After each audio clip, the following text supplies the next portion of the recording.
Alrighty, guys. So, I've been doing a deep dive onto the improv focused side of the RPG hobby sphere. Doing a lot of reading on the various forums of the different games that people recommend that are, focused on that improv stuff. Uh, and to this end, I've been watching a bunch of YouTube videos about improv lessons, and not like improv lessons for D&D, but just improv lessons for a troupe on a stage.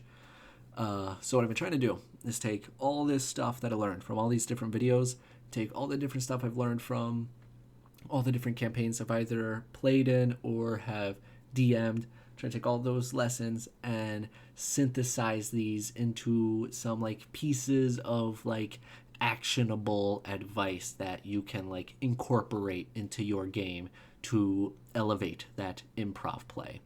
So here I'm not talking about advice specifically for players or advice specifically for DMs, but advice for how to like integrate that DM improv and that player improv together so that we can collaboratively tell this story using this RPG game.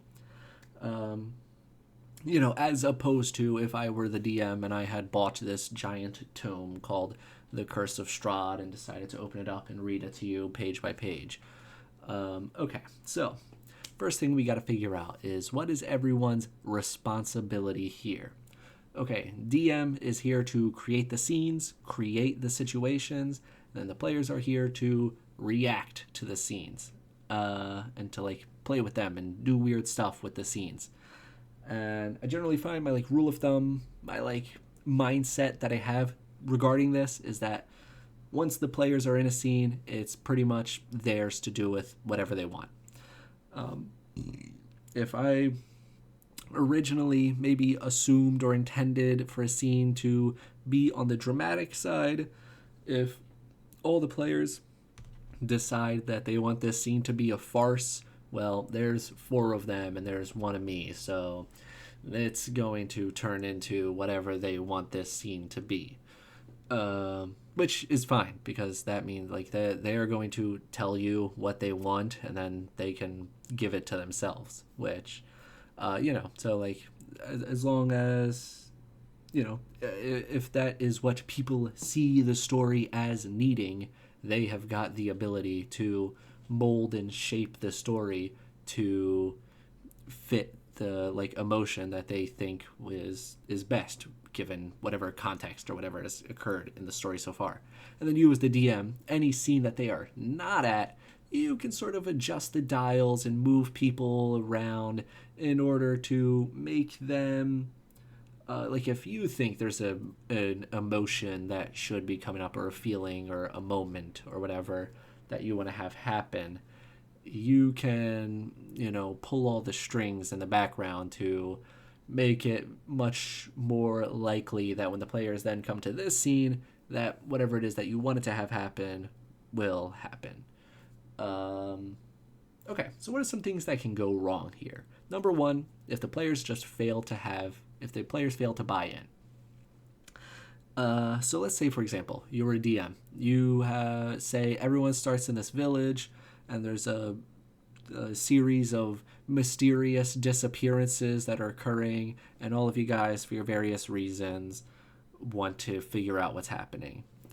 And if the players decide, like, nah, I don't care, like, that doesn't sound interesting to me, I'm just going to walk to the west until I run into something that I do think is cool and interesting.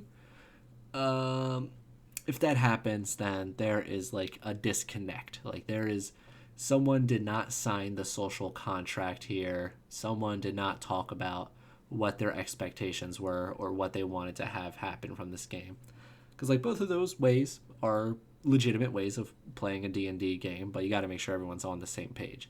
So yeah, failure to have player buy-in, that is gonna like just throw a wrench in the gears or whatever and just cause everything to halt.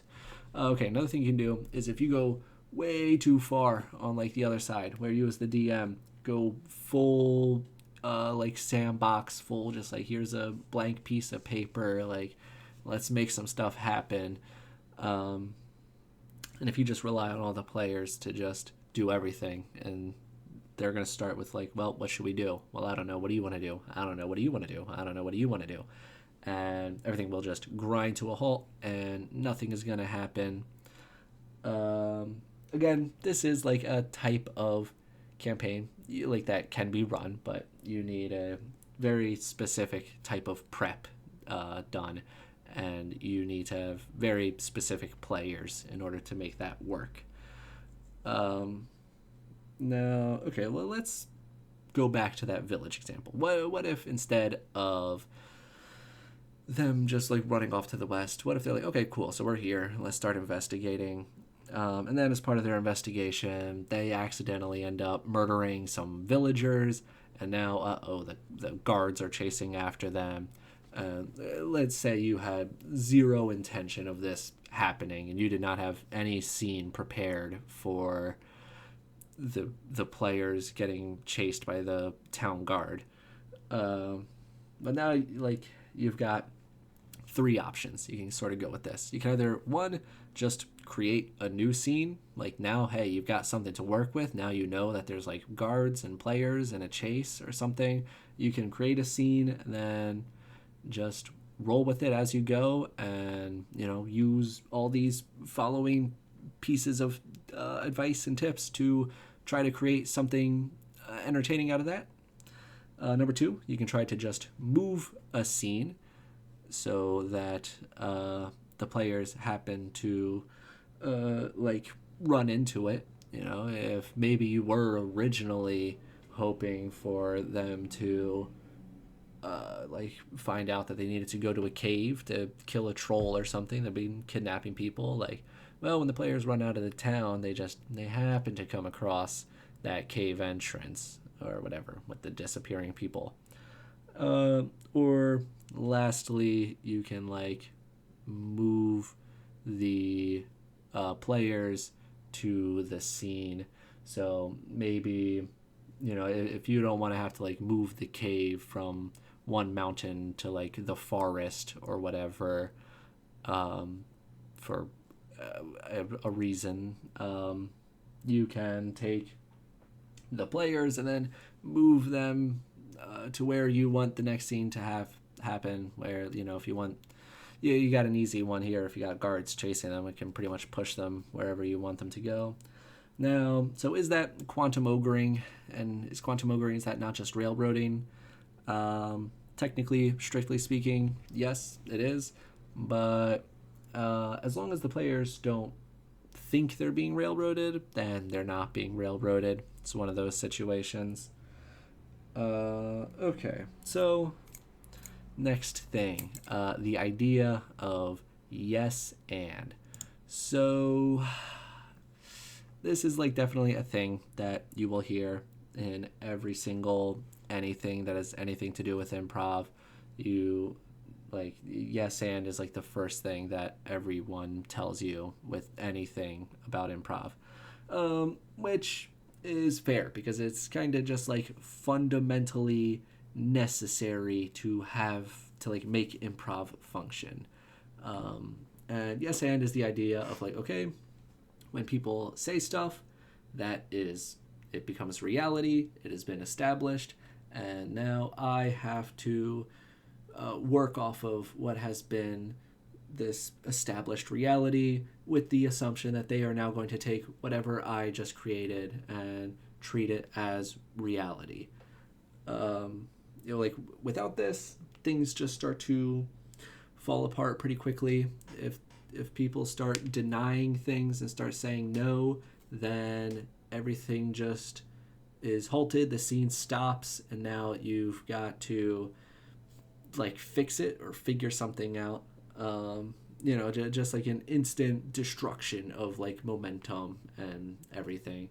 So, you got to be very, very tactical if you ever plan on saying something other than what you're saying yes is true.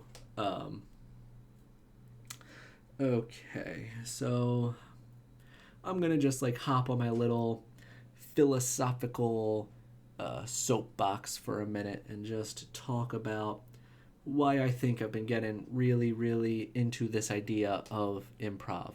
That is, I really like how abundantly kind of like optimistic it is. Like, just how much it really requires that everyone is working together and taking things like it's comforting to know that, like, if I say something and I think if I say something, if it's like a weak, if it's not a strong idea, I know someone else is gonna like come in and try to elevate that thing that I said. So this is kind of that idea of that like retroactive justification. Like, if I say a thing and it doesn't make sense given the context of the scene, someone else can then add on something that retroactively takes what I said and then justifies it, makes it make sense. Or even if I am trying to say something funny, but what I say is not particularly funny, someone else can say something that retroactively makes what I said into a good joke. Or same thing with dramatics, or drama. Like, if I'm trying to say something meaningful and deep, someone else can take something and then add onto it to make what I said actually deep. I like this idea of this being like a reverse crab bucket mentality. That idea of like when everyone is in their zone and feeling it, there is no, like, it does not work to shoot other people down and tell them their idea is bad in order for you to lift your own idea up. Um, there's like this element of egoistic altruism in that, like, if you want to win, you win by creating the best story possible. So in order to do that, you have to work with everything else that everyone else has said and try to make the best out of it that you possibly can. And there's that idea of like when someone else says something and you can tell they're trying to be funny, but it didn't really land, you can then like flex on them basically by just saying something that retroactively takes what they said and actually makes it funny. And you were the one actually doing the work and like improving the scene there. But this other person is now feeling better that their idea has been like supported, and the entire story as a whole, the scene is benefiting from this. It's honestly, there's almost an element to it that like is almost addictive when everyone is really into it and there's just like nothing but like support and people working with each other towards creating this nice thing. And even beyond that, there's this like just this like human drive to want to be recognized like artistically, for your imagination and your creativity and your ability to put a story together and to have that be validated by everyone else.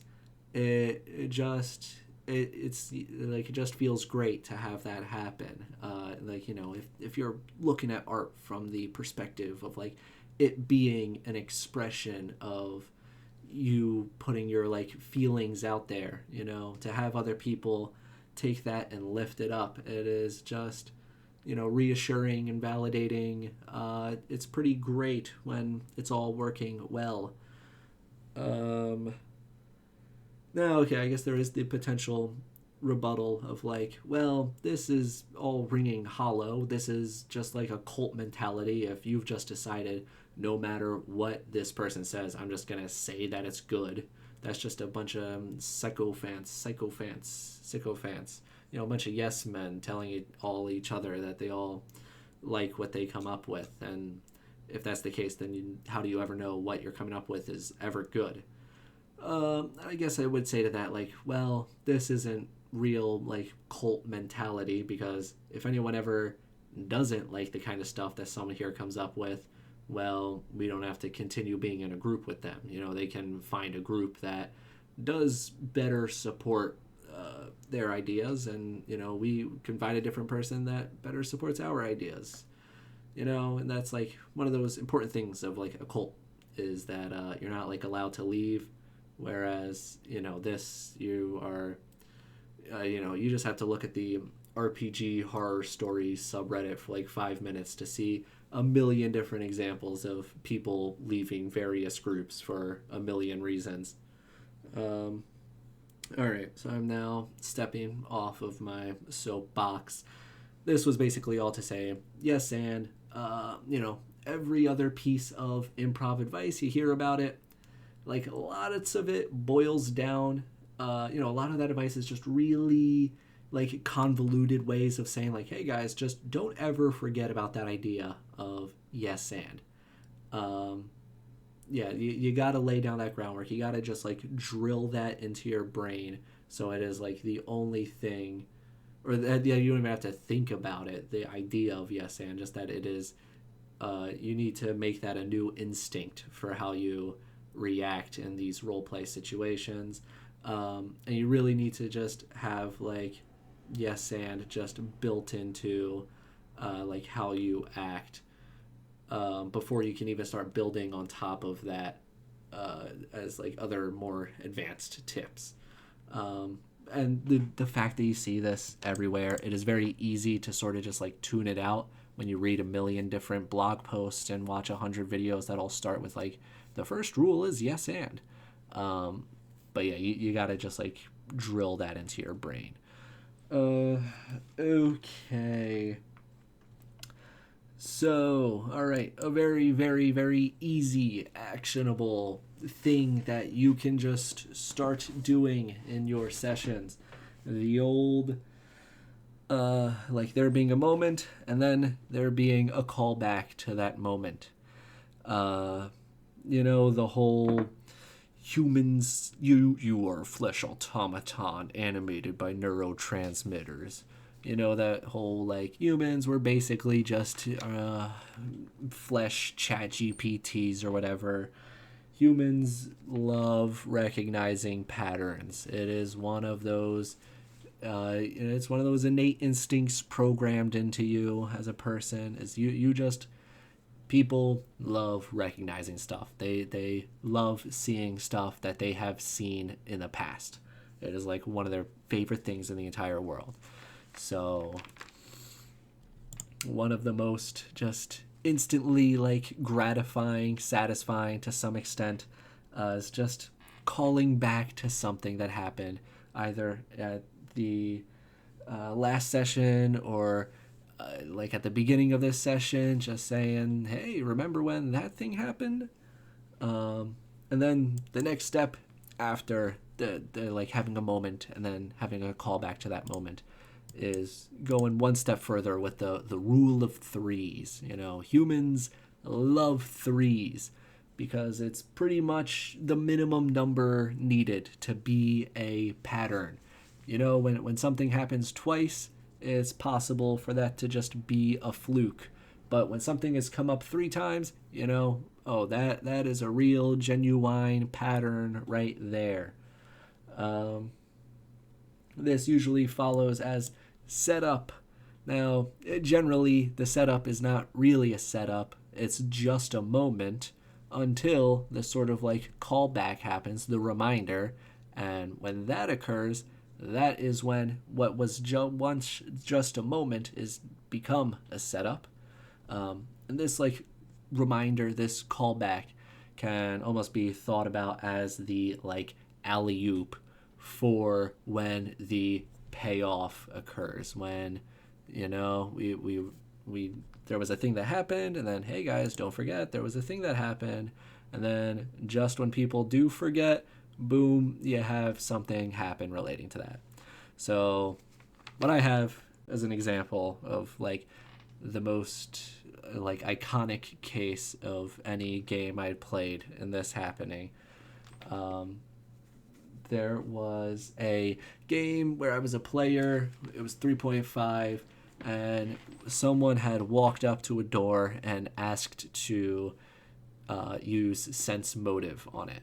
So there was clearly like some sort of misunderstanding, and that what they were trying to do was like see if this door was trapped. And I guess they were trying to use like the, I don't know, cosmically karmic motive of this inanimate object, to see, does this mean to bring harm to me? But we all thought that was pretty funny, and it gave us a good laugh because sense motive is basically just an even more specific insight of like, hey, what is this person thinking right now? Or like, are they bluffing to me? Not something that you can really use on an inanimate object. So then later on, further into the like session, someone had tried for another door, and at this point, uh, they made the joke of the like, hey, can I sense this door's motive? Boom, classic callback right there. It was just one. It's not overplayed, not beating a dead horse. Just another good laugh at, just a reminder of that thing that we had encountered in the past. And then, like towards the end of the session, there was some final door that was opened, and just when people were starting to forget about that joke of the sensing the door's motive, the character went to grab the doorknob, and the door was a mimic. It was a sentient creature, and it attacks the player. And hoo, ha ha ha. They were sentient. They actually had the ability. It would have actually been relevant to sense this door's motive, and to actually figure out like, oh my god, they're actually a thinking thing with the intent of trying to attack me. That campaign was like more than 10 years ago. I could not tell you a single character or name or premise of a character or even a single thing that was like written for that campaign at all. I don't remember any of it, but that like 1, 2, 3 setup, reminder, payoff that happened with that sensing the doors motive, that has been like burned into my memory. I will never forget that. It has become like a long running joke in our like just whenever we play RPGs at all. But yeah, it's just to say like, sometimes those improv moments, they can really be just the real meaningful, most memorable things that occur during an entire campaign. And that obviously was a very like comedic take on the like setup, reminder, payoff, which I think is usually the case, but it can be done for more like raising the stakes and the tension, making something more dramatic. Doesn't necessarily have to come at someone's expense. Okay, so yeah, just as long as you remember people are just pattern recognition machines, and you can just really abuse that to get people to care about your thing. Yeah, and this is something that like players and DMs, everyone can really work together to establish, and then like just think about things. It's just like, ooh, that was a moment that might be good to like have a callback at later. And then when you've set up that callback for a moment, you're setting someone else up to just really just land the payoff at the end and really create a moment for everyone involved. Okay, so the stay in the moment. All right, when you are having conversation, making a dialogue with another person, I've definitely occasionally fallen into this horrible habit of someone saying something to me and then me thinking to myself like, okay, ooh, all right, so they just said something about like an orc there, right? Okay, so what if I could probably use that, and then like at the end maybe make that orc come back, and then that could be like a payoff or something. But that you cannot do that, because how that translated was me thinking about this and going ha, and then just killing the momentum of a dialogue because I was thinking about something else for like a minute straight. Whereas you can really never ever let that happen. You just have to react to conversation. You got to trust your instincts. You cannot think of these as like puzzles to think about, like, ooh, what would be the best thing to say here to set up for the future. You just have to say the first thing that comes to mind, whatever just immediately makes the most sense given the context of the situation and what was just said to you and who you are as a character. But yeah, it is important that your consciousness is not focused on anything else other than the words that are directly being spoken by this person, and then saying words to respond to the thing that they just told you. You know, when you're in a conversation, don't think about anything else. Just listen to them, hear what they're saying, and then respond to the thing that they are telling you. Do not think about anything else. And really, a lot of improving at improv is taking all those other things, all those rules of three, and just ingraining them into your mind to such an extent that you are basically just taking your hands off the wheel, letting, Jesus take the wheel, and just hoping to God that, like, you are accidentally going to say stuff that is just naturally going to lead to these, like, compelling story beats, just because, like, you can't, like, at this point even help yourself from not taking what's being said to you in a direction that is, like, interesting. Okay, so yeah, just always stay in the moment, consciously listen. Okay, but that is to say, when you are not directly being spoken to, when you are not in a scene and you are not in a conversation or anything, when you are otherwise just a observer, an audience member looking at this, just pay attention and think about the things that are being said and consider, like, are there things being said here that could be used as a setup for a potential callback later on, or just use this time to think back, look at or think of the different NPCs that you have interacted with last session or this session, and or just topics of conversation, or just any, like, moment or, like, a something that has occurred, something in someone's past or, in your past or whatever. And then, when you're not in the scene, that is the time that you can take to figure out this puzzle in your head and try to figure out, like, ooh, I think this would be a good payoff in the ending. I'm going to try to, like, set stuff up right now so that I can have that payoff happen when we hit the end of the session. Okay. So yeah, so there is time to consciously think, but it is just not during conversations. Okay. So another one. Make big decisions. Double down on them.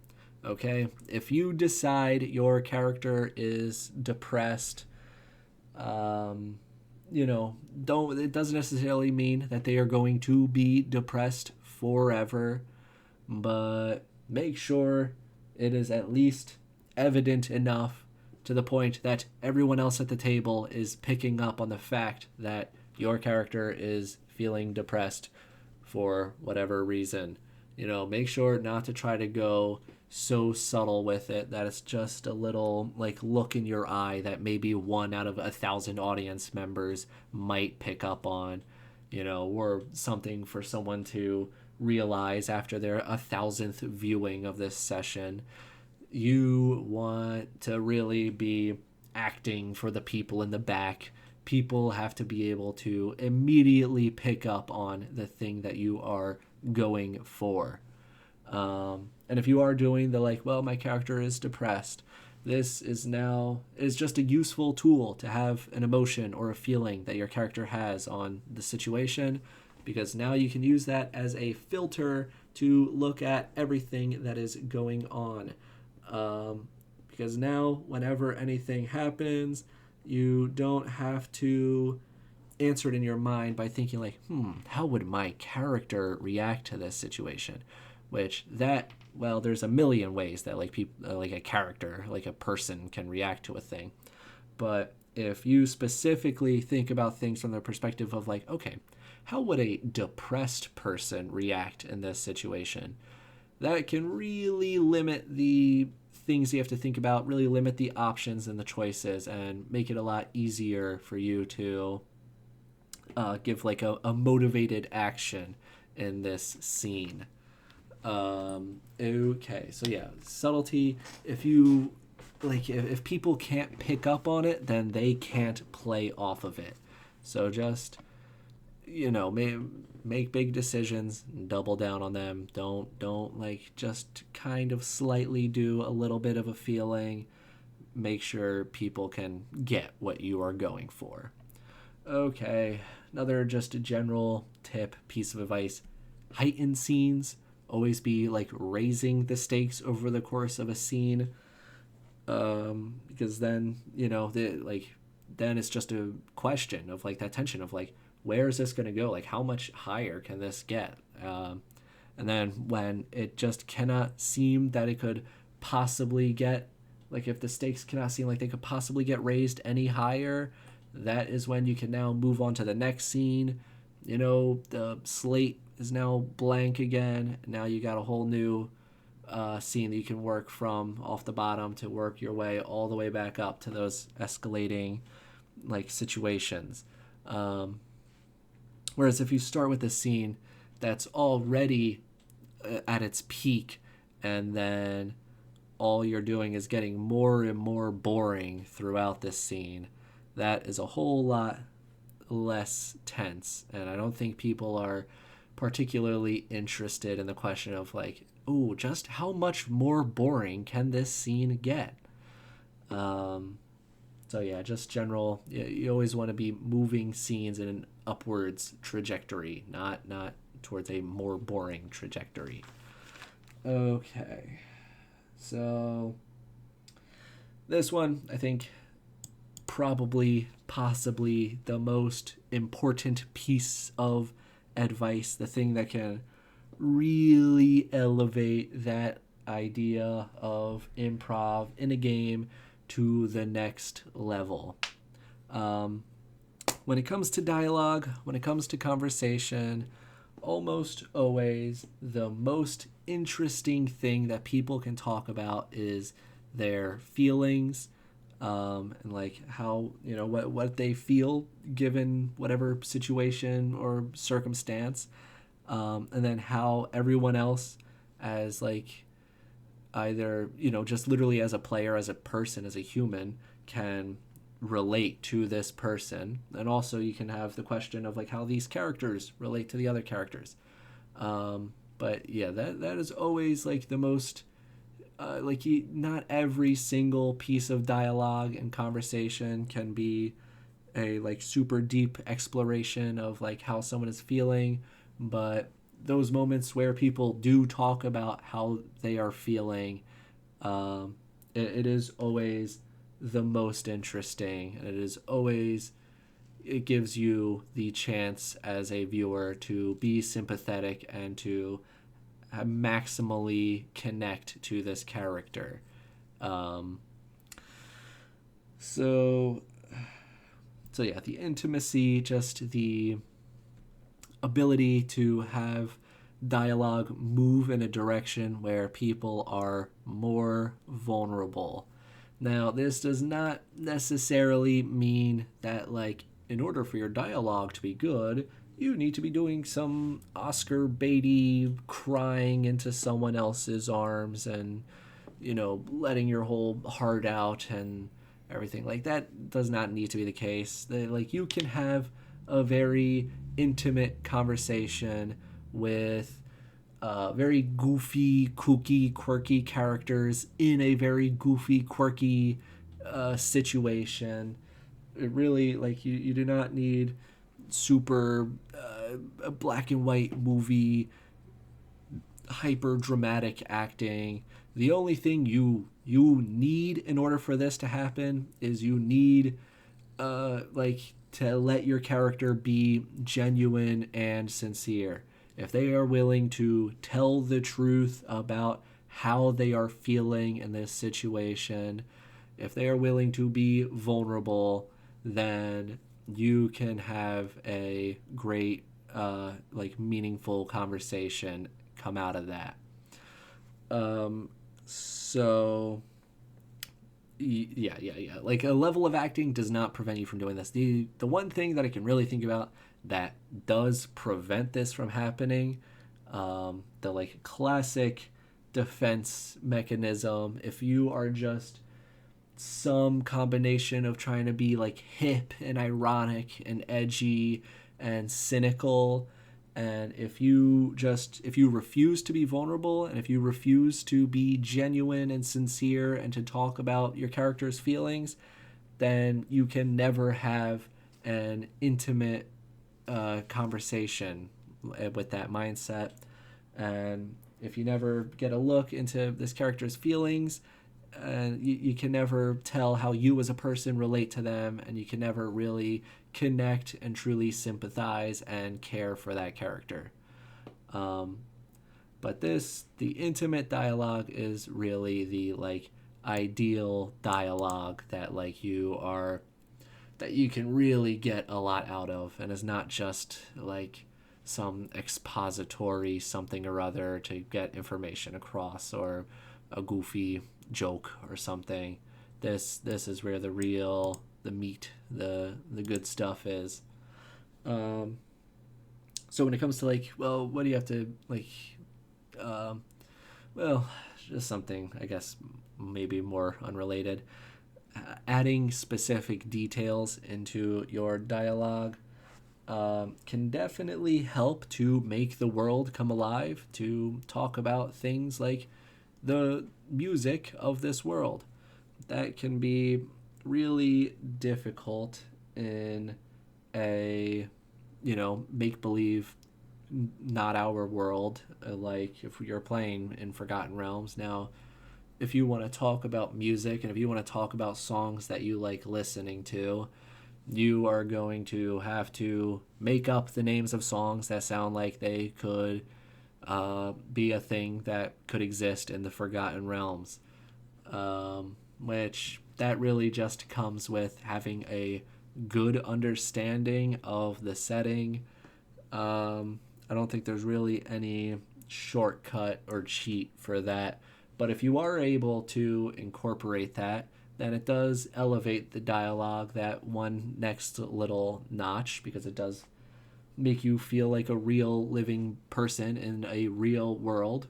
Because just like how people in real life talk about music, your characters can talk about music in their real world, or at least the world that is real to them.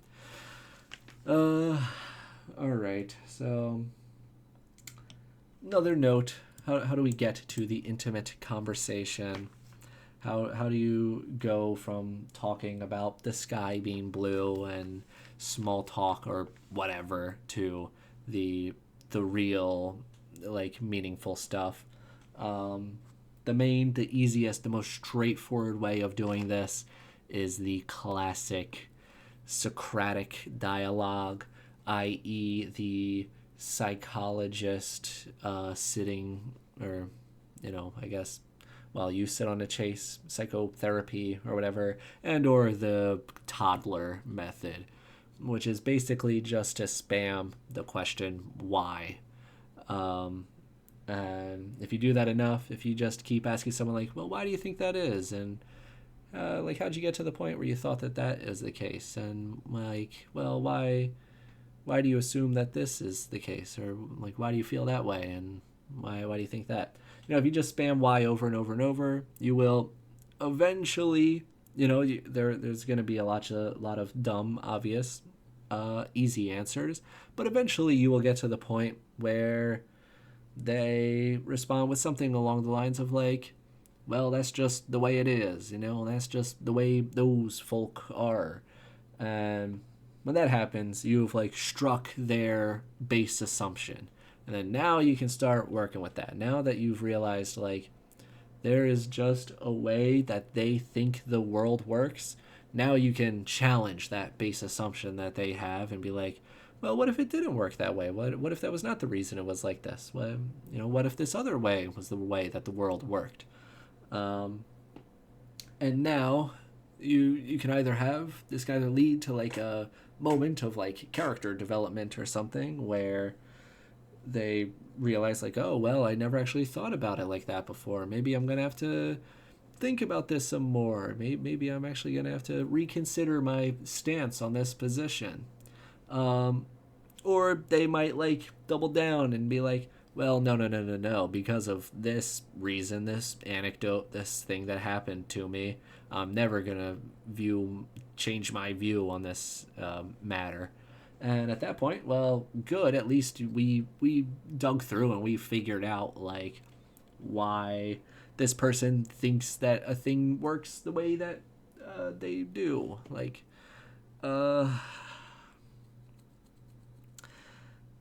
yeah. So just if you want a conversation to get interesting, just spam why over and over and over until they either like get angry or they are changed as a person. Okay.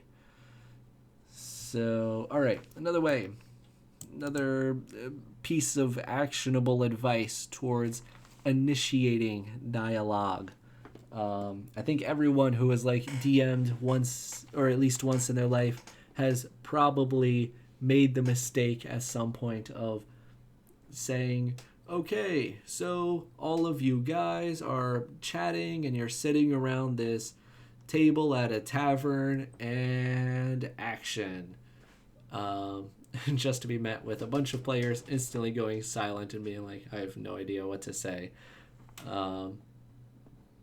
That is a thing that can conceivably work, but again, you need very specific people in a specific context in order for that to work the way that you want it to. Generally, I find if you want to initiate dialogue between the characters, the easiest way you can do that is by just straight up like telling a single player within the party or the crew or whatever a piece of information that they know that no one else knows that is actually relevant to the task at hand. So maybe a single person realizes like, hey, wait a second, I actually know that guard from when we were in the war together. And or, hey, I actually know the guy who built this place. And I know there's actually a thing in the back that we can use to get inside. Or, yeah, just anything along those lines of, I recognize this piece of art, and I know that this type of painting is only ever used or created by this specific type of noble. And that gives you, for one, it gives the just an easy prompt for the player to go off of. They just can instantly say like, okay, they know there's no them having to be creative and having to come up with something. They can just instantly just parrot back that information. Just say like, hey, wait, guys, actually, blah blah blah blah blah blah, and these players actually will care about it because it is relevant to a task that they are all trying to work together to complete. So they may actually be interested in finding out more about just to confirm this is true, or whether or not they can believe this, or try to get more details about the specifics because this is relevant, and that's a thing. And it actually gives them a reason to talk to each other. And I do find that trying to start a dialogue, trying to start a conversation is really what I find to be much more difficult than being in a conversation and just continuing it. So I do think, yeah, if you can come up with ways to just help people just start conversations and dialogues, like that is great. So I would just say throw in tons and tons of stuff where only a single player knows information. Just like every scene, even just to have at least like one thing where a single player knows something. Okay. All right, last thing. All right, so how do we actually improve? How do we advance? How do we level up our improv? How do I practice and get better? Well, okay. Number one, obviously, practice is ideal. If you can just play more D&D and then try to take this and incorporate it and all that, and then there's no better thing you can do than just actually try to do the thing.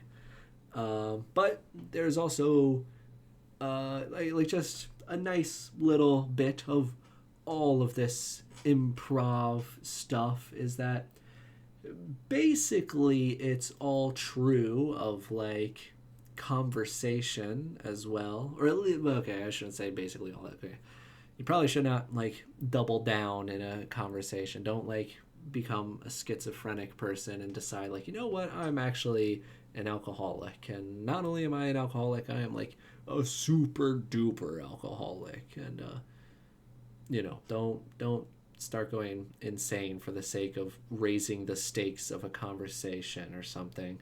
But that idea of, if you're trying to be funny or something and trying to incorporate some like setup and payoffs and working jokes into a conversation, if you are talking to a human being, and instead of having the mindset of thinking like, oh my god, I just want to get through this, if you can instead think of those from the perspective of like, well, how can I improve? What can I say next time? Or what could I have said differently to make that conversation better? As long as you have that mindset, that will improve your improv skills. Because that's a lot of improv, is just having a conversation. Okay. There's a million, billion, jillion different exercises and games that people have come up with for improv. A great many of them require that you have like a stage and chairs and people and tapping each other and all that stuff. We don't have this. We got one person in their room. So the one exercise that I do quite enjoy just like playing around with and trying to like just pass the time with occasionally is the point and untell. The main premise, the main idea of this is you literally just point at a thing and then say anything that it is not. So I want to say, oh, that's not a poster. That is a walrus. And then I point to the wall and say, that's not a wall. That's a desert. Whatever. So the point of this is to ideally like get faster and faster with it as you do that. And when you start, you can very easily consciously find yourself falling into a pattern where you're like, oh shoot, like I'm not naming like oh shoot, I just said like walrus, then snowflake, then ice cube, like oh my god, I'm just saying stuff that's cold. Okay, shoot, I just gotta say stuff that's like hot. Okay, desert, cactus, sun, and then you it's very easy to like consciously get in your head, and when you do that you kind of like panic, you suffer from like choice paralysis, and then you end up going very slow. But the more and more you do it and the faster and faster you get, the more you can like just like you can physically pick, or not physically, but mentally pick up on the fact that your like conscious mind is not like trying to figure out a pattern and then determine what to say based off of that. But at some point, you eventually just build up a massive library of random nouns that you eventually get very good at just pointing at stuff and then picking like a random thing off your list.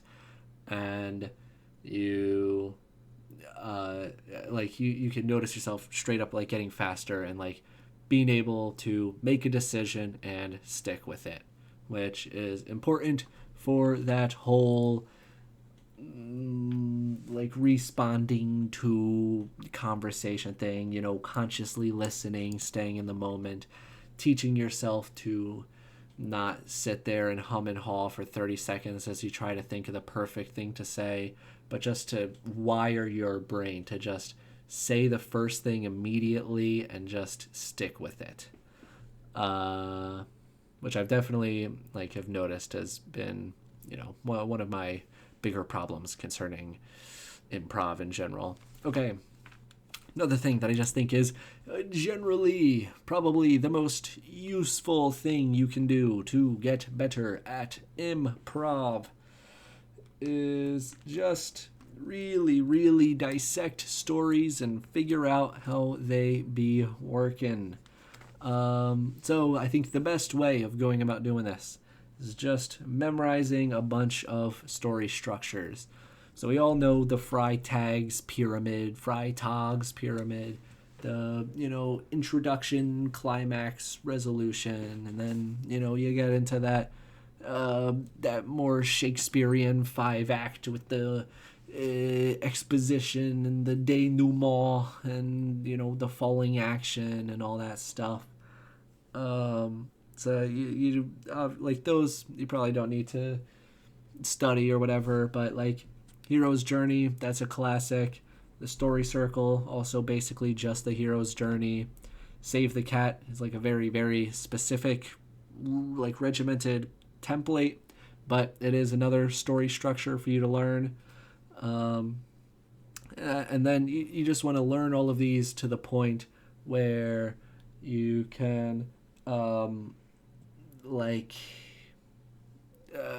then like watch movies from the perspective of these story structures and being able to pick up on like that's the refusal of the return. Oh my god. So and then this is the magic flight. This is just like the hero's journey, you know. You be that person. Don't do that out loud, but in your head do that. But to be able to get in that mind, like this will just help to improve to just subconsciously wire all those like how a story is supposed to look, just like make it an instinct for you, and then you know when you are improving and playing in your game and you're like, hey, wait a second, this guy, he just did a couple of things that happened to line up with like stuff that would occur in the hero's journey. You know, that was almost exactly like woman as temptress right there. I know exactly what would be a fitting thing to have happen next. Which is not to say also that like when you watch a movie and then try to jam your template, your story structure, the goal here is not to like figure out what the writer was thinking when they wrote it and what structure they used.